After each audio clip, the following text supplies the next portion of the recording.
So the Buss family sold their 66% ownership of the Lakers to some dude for $10 billion. Actually, this dude apparently already has 26% of the team. And he bought their 66%, so he owns 92% of the Lakers now, which is absolutely fantastic. The Lakers have been doing incompetent shit for far too long, man, and it all started at the top.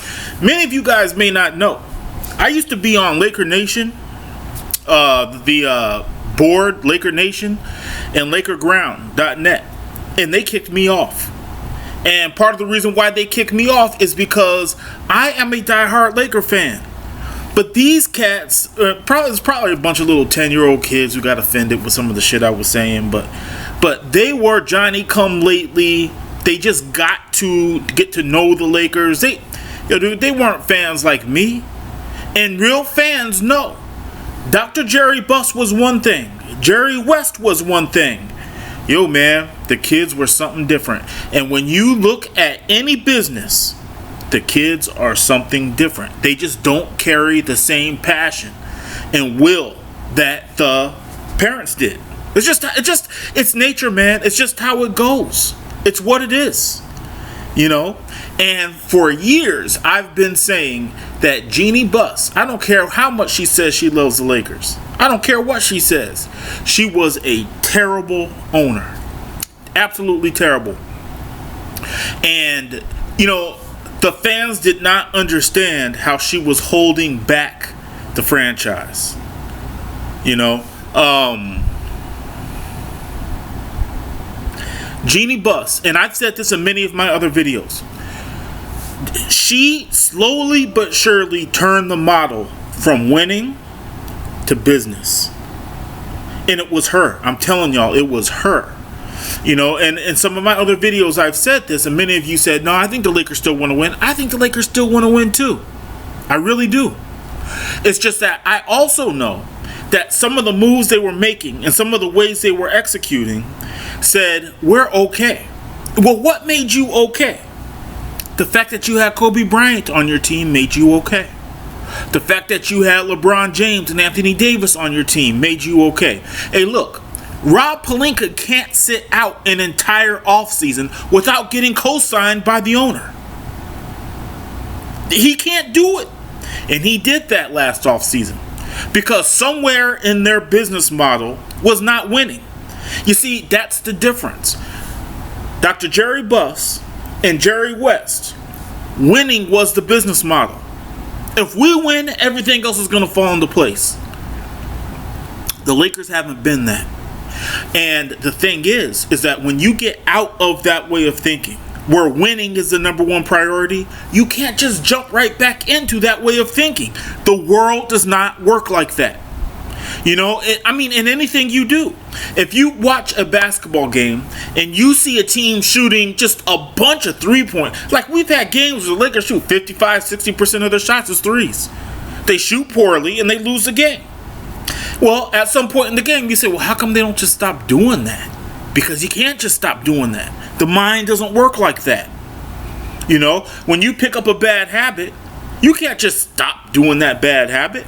You literally have to work to stop doing that bad habit. You have to exert effort to stop doing that bad habit. You know?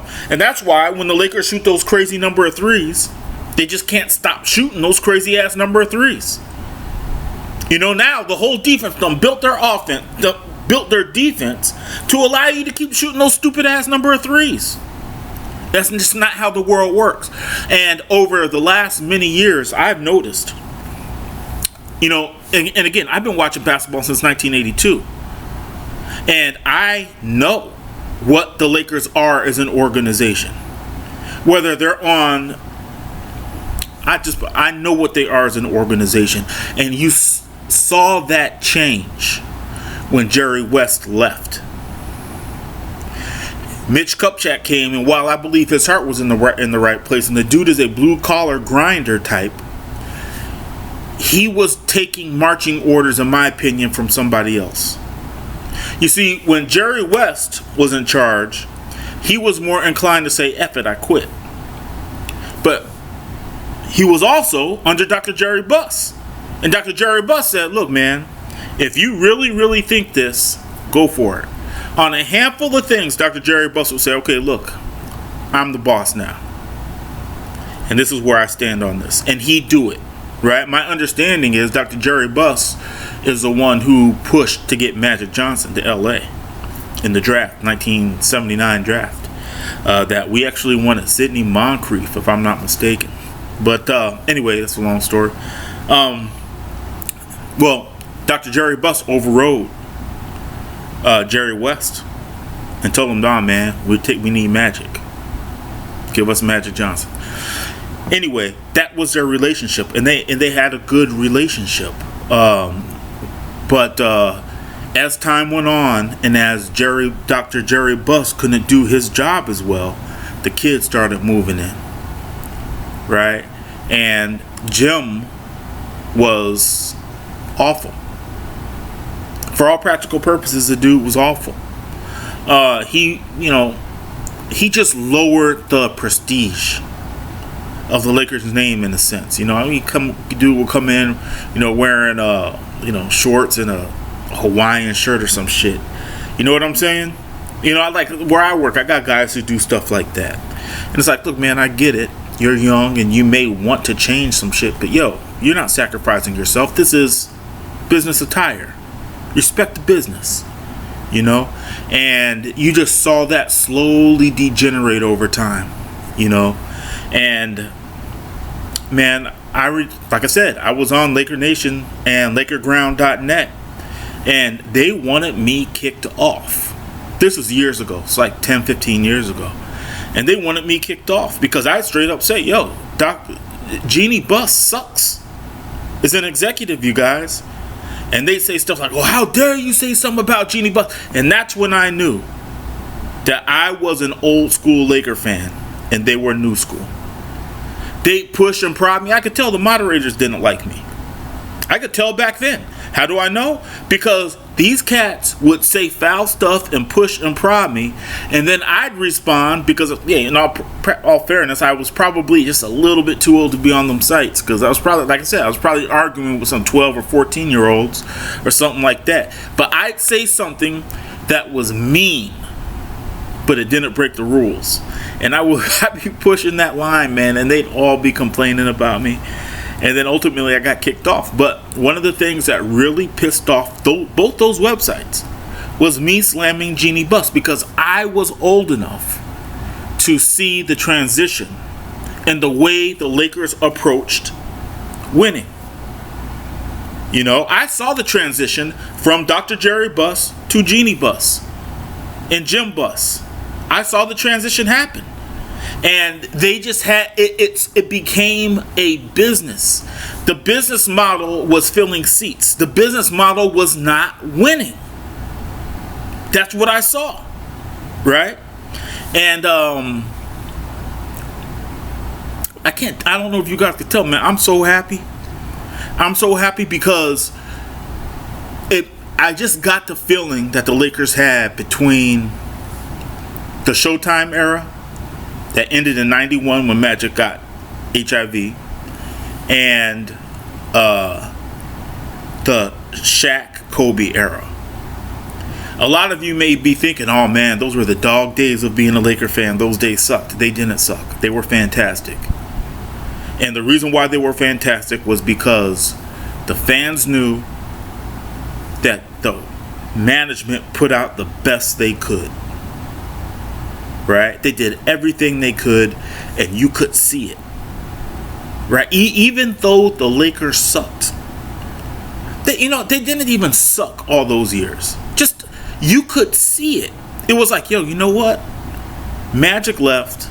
Kobe and Shaq were years away, and just in that squad, in those 5, 6, 7 years, man, you could see it. He was like, yo, Jerry West and Dr. Jerry Buss did it again. And it was just a fantastic time, man. And I got this energy back because if the owner approaches the Lakers the same way he approached the Dodgers, he's going to kick ass and take names, y'all. Like, I'm listening to all these channels right now talk about who the Lakers are going to acquire, this, that, all this other shit. You know, and it's just like, you know, man, you guys are just running your mouth just to run your mouth, man. Now, I know a lot of you are saying, yeah, you're running your mouth too. Okay, whatever. Yeah, I am running my mouth. But, you know, see, the trade ain't where it's at, man. Yo, I remember Jerry West saying, yo, I value every asset we have because you never know. If you hit with the number 58 pick and that pick becomes an all-star, you might have just flipped your whole freaking franchise.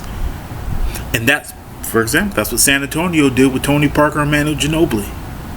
Flipped the whole freaking franchise with 2 picks. Right? Tim Duncan was a no-brainer, right? Those cats got those 2 picks. They go out and find a Bruce Bowen. They go out and trade George Hill for Kawhi Leonard. And boom. They just won another 1-2 championships with picks and assets on the margin. And that's what I noticed changed with the Lakers. It's that mentality that that Jerry West had. He said, yo, I value every fucking thing.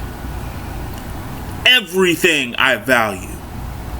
And that's what changed. Right? It just became, you know, as long as we have LeBron James, Anthony Davis, Kobe Bryant, as long as we have a star here, we're okay.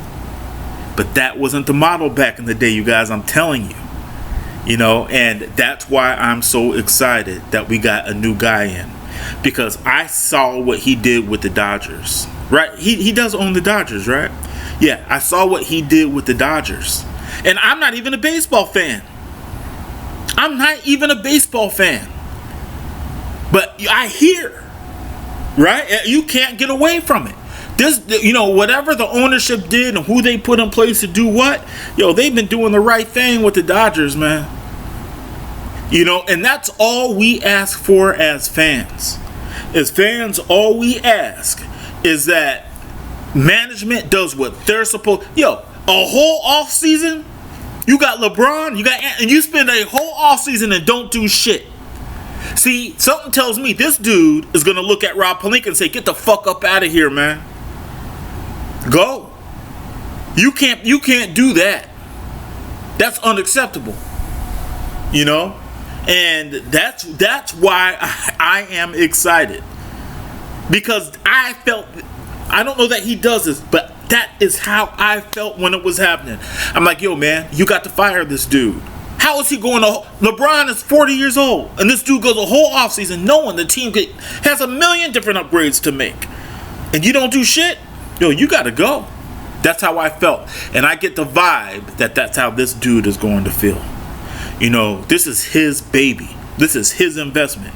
You see, the Lakers weren't Jeannie Buss's baby. Or Jim Buss's baby. That was Dr. Jerry Buss's baby.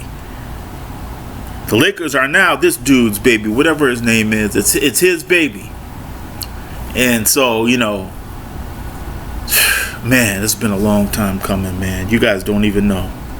It was purgatory having Jeannie Buss and the Buss kids as the owners, you know. And then you like Jim and Linda Rambis. Magic is my favorite player of all time.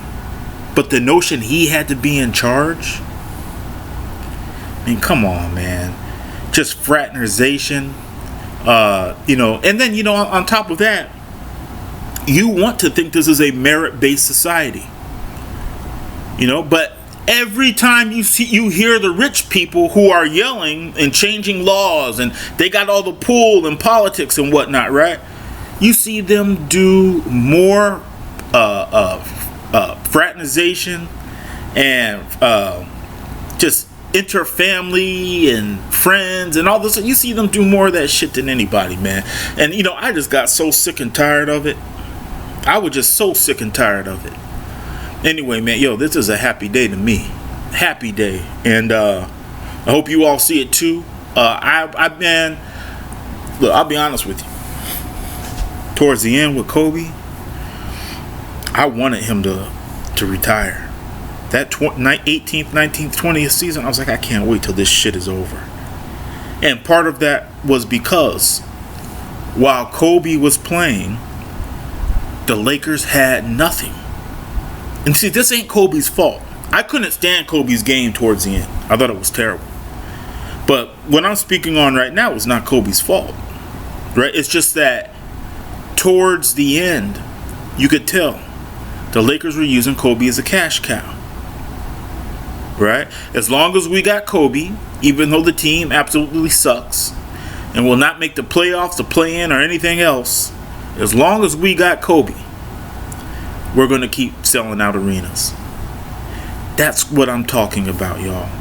And Rob Pelinka's actions last year said the exact same thing as many years ago when Kobe was on his last legs. As long as we got Anthony Davis and LeBron James, we're going to keep making that money. And Luka being so young and kind of the face of the NBA, in my opinion, and where he is in his career, it lit a fire up under their ass. They realized they couldn't do that. So anyway, you guys, hey, I just, everyone's going to comment on it. I had to comment on it. And I'm happy as could be, man. Rarely do I see a team get sold and am happy over something like that, because usually it doesn't matter. But I've been a Laker fan since 1982, and I've seen the business model change, going from winning being the driver of business to having a superstar being the driver of business. I couldn't be happier. Anyway, y'all, please like and subscribe. I'll hit you up next time. Peace.